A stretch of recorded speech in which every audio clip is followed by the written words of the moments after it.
তাহলে মুত্তাকি তো হেদায়েতের উপরে আছে, কিন্তু আল্লাহ বললেন হুদাল্লিল মুত্তাকিন, মুত্তাকিনদের জন্য কোরআন হেদায়েত।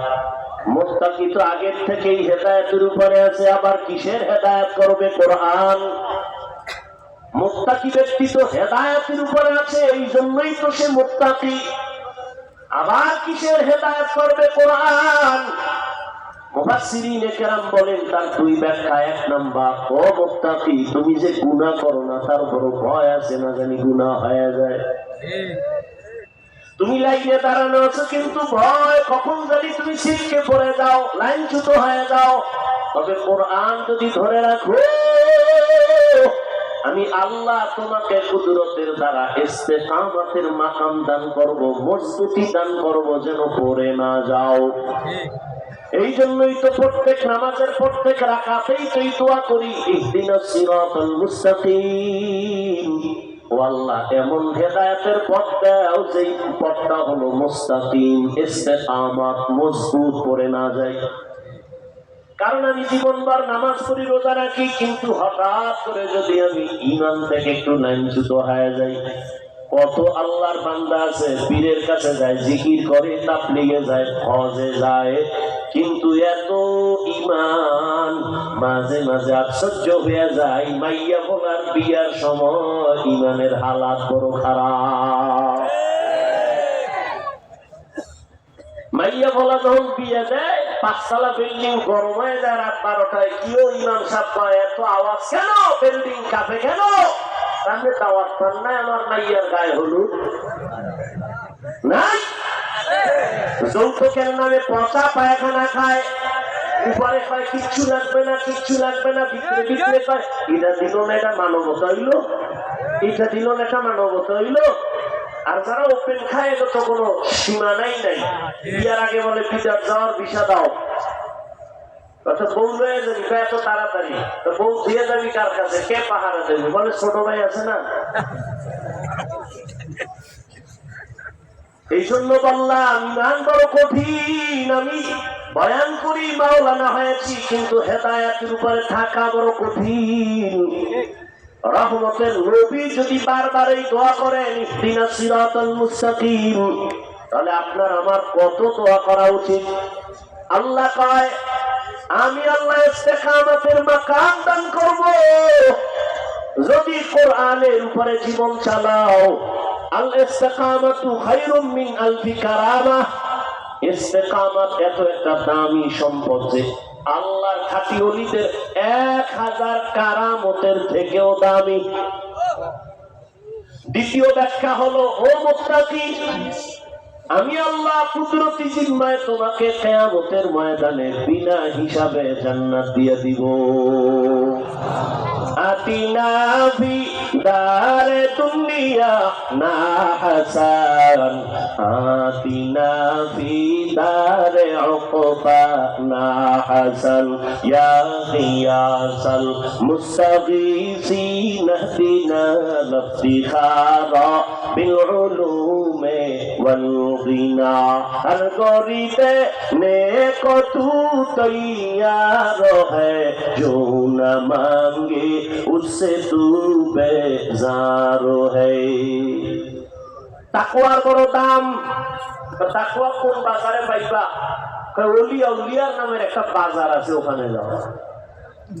ইয়া আইয়ুহাল্লাযীনা আমানুত্তাকুল্লাহা ওয়া কুনু মা'আস সাদিকিন। আল্লাহর বিশেষ কিছু পাওয়ার আলা বান্দা আছে, এদের নেক নজর লাগাইও। আল্লাহ ওয়ালাদের নেক নজর যত লাগবে, কলবের পাওয়ার তত বেড়ে যাবে। কলবের পাওয়ার যদি বেড়ে যায়, বান্দা তুমি এখানে বৈশা তোমার পাওয়ার দিয়ে আরশে আজিমের সাথে তাআল্লুক হয়ে যাবে। আউলিয়ারা কারে উকবা ইখতিয়ার, জাহেলারা কারে দুনিয়া ইখতিয়ার। আম্মা জানা আয়েশা রাদিয়াল্লাহু তাআলা আনহা বলেন, আমার সাথে নবীর বিবাহ হয়েছে আমার যখন 6 বছর বয়স। 9 বছর বয়সে আমি রহমতের নবীর ঘরে চলে গেলাম। আমি আয়েশার যখন 18 বছর হয়, তখন আমার রহমতের নবী দুনিয়ার থেকে বিদায় হয়ে গেলেন। বলেন আম্মা জান আয়েশা নবীর ঘর করলেন কয়দিন? কথা বলেন। 6 বছরে বিয়া হলো, 9 বছরে নবীর ঘরে আসলেন। আম্মা জানের 18 বছর কালে নবী চলে গেলেন। কয় বছর? আম্মা জান আয়েশা রাদিয়াল্লাহু আনহা বলেন মাত্র 9 বছর রহমতের নবীর ঘর আমি করিয়া এমন বরকত আর তাওয়াজ্জু আমি পাইলাম, আমি 2000-এর উপরে হাদিসের হাফেজা হয়ে গেছি। এরে পর্দার আড়ালের আম্মা জানেরা,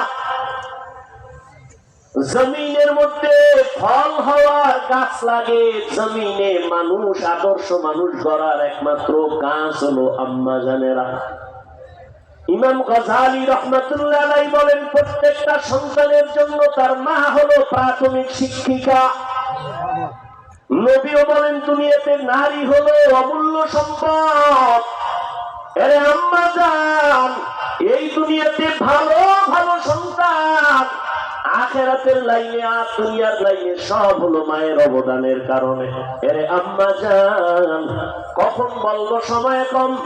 খাজা মুঈনুদ্দিন চিশতি আজমিরি রাহমাতুল্লাহ আলাইহি মদিনাতুল মুনাওয়ারা থেকে ভারতে আসেন কালেমা দাওয়াত নিয়ে। ঘুরে ঘুরে ঘুরে ঘুরে দাওয়াত দিলেন। 90 লক্ষের উপরে বিধর্মী তার হাতে কালেমা পড়েছেন। একদিন মায়ের সামনে আনন্দে হাসতেছেন মুঈনুদ্দিন। মা বলে বাবা এত আনন্দিত কেন?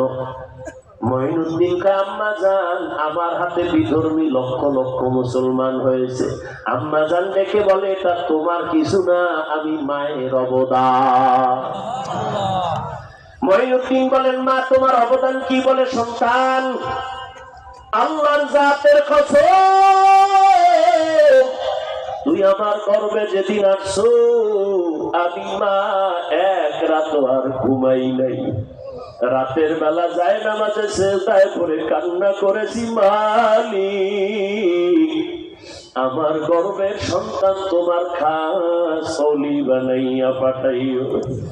আরে মাওলার কাছে চোখের পানি বড় দামি, অতিও গভীর হয় রজনী যখন নীরবে প্রভুর নাম জপিও তখন। প্রভুর করুণা যদি পাইবারে চাও, গভীর রাতে উঠে প্রভুর গুণগান গাও। মুঈনুদ্দিন আমি একটা রাত ঘুমাই নাই, চোখের পানি ছেড়ে কান্না করেছি আর আল্লাহকে বলেছি হে মালিক তুমি আমার কলিজার সন্তানটাকে তোমার ওলি বানাইও। যেদিন তুই দুনিয়াতে আসছো আল্লাহর জাতের কসম, আমি তোরে যতদিন আমার বুকের দুধ পান করাইছি একটা ফোঁটা দুধও আমি বিনা অজুতে তোর মুখে দেই না। কেমন মা আর কেমন সন্তান। এরে আম্মা জানের, আপনারা তো সেই মুঈনুদ্দিনের মায়ের মতো দাবি মা। আপনারা তো খাদিজা রাদিয়াল্লাহু আনহার মতো দামি নারী, ফাতেমা রাদিয়াল্লাহু তাআলা আনহার মতো দামি নারী, আয়েশা রাদিয়াল্লাহু আনহার মতো দামি নারী, হাফেজা কোরআনের মা। এরে আম্মা জান, আপনি কি পারেন না একটা আদর্শ সন্তানের মা হইয়া কবরে যাবেন? এখনো সময় আছে, তওবা করেন। এই জমিনে আল্লাহর বড় দুশমন ফেরাউন তার স্ত্রী আসিয়া এত বড় বেঈমানের ঘরে থাইকা আসিয়া আমার আল্লাহর মুহাব্বত নিয়ে কবরে গেল। রহমতের নবী বলেন কিয়ামতের দিন আসিয়ার সাথে আমি মুহাম্মদের সাথে বিবাহের ব্যবস্থা হবে। আল্লাহ। এরে আম্মা জানেরা, এখন থেকে তওবা করেন। আপনার মতো কত মা এখন আছে পর্দা করে, স্বামীর মাল হেফাজত করে, নামাজ ঠিক মতো আদায় করে, মোবাইলে চরিত্র বিক্রি করে না। এরে আম্মা জান, এখন থেকে একটা আদর্শ সন্তান দুনিয়াতে রেখে যাবেন। সন্তান ডাক্তার হইয়াও যদি আদর্শবান হয় জীবনটা ধন্য হবে আপনার। খাঁটি আল্লাহওয়ালাদের নেক নজর নিবেন, সন্তানের দ্বারা দুনিয়া আলোকিত হয়ে যাবে। আল্লাহর মুহাব্বত আর তাকওয়া যতক্ষণ পর্যন্ত অন্তরে আসবে না, ততক্ষণ পর্যন্ত কোনো বান্দার গুনাহ থেকে বাঁচার সুযোগ হবে না। আর তাকওয়া ততক্ষণ পর্যন্ত অর্জন করা যাবে না যতক্ষণ পর্যন্ত আল্লাহর ওলিদের নেক নজর লাগবে না। একমাত্র আল্লাহর প্রিয় বান্দা ওলি আল্লাহ যারা, এদের নেক নজর ছাড়া তাকওয়া অর্জনের কোনো পথ নাই। আল্লাহ ওয়ালাদের নেক নজর নিয়ে তাকওয়া অর্জন করে আল্লাহর প্রিয় গোলাম হওয়ার তৌফিক দান করেন, আমিন। সুবহানাল্লাহি ওয়া বিহামদিহি, সুবহানাকাল্লাহুম্মা ওয়া বিহামদিকা, আশহাদু আন লা ইলাহা ইল্লা আনতা, আস্তাগফিরুকা ওয়া আতুবু ইলাইক।